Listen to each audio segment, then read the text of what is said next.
In a previous video, we showed you guys how to make this signet ring.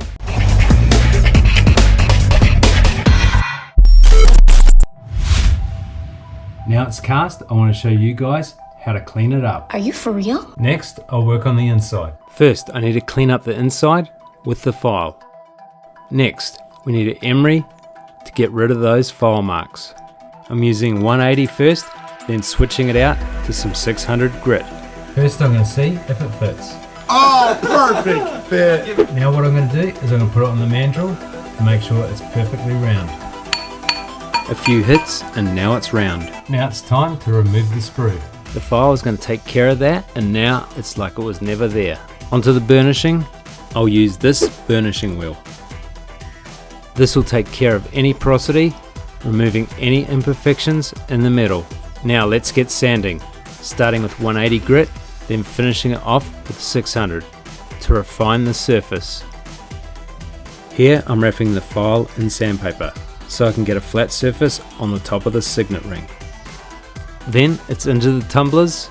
This will help harden the metal and add a little shine. I've had this ring in the tumblers for about 20 minutes and it's looking pretty shiny. Next I'm going to add a silver stamp.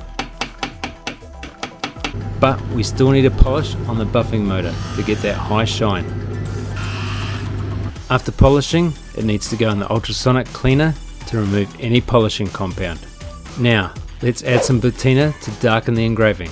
To do this, we're going to use a few drops of liver of sulfur XL gel and a little hot water.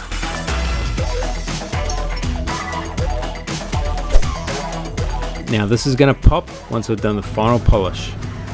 Using some Dialux to polish the ring, leaving the patina in the engraving. Then a quick touch up on the inside and we're done. From the rough casting to the finished signet ring, now we're ready to wear.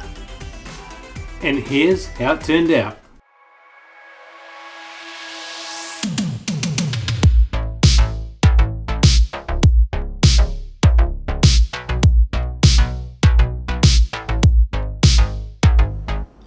I hope you guys enjoyed the video, and if you want to see more of this content, leave a comment below. And don't forget, subscribe to the channel, and you might want to check this video out next.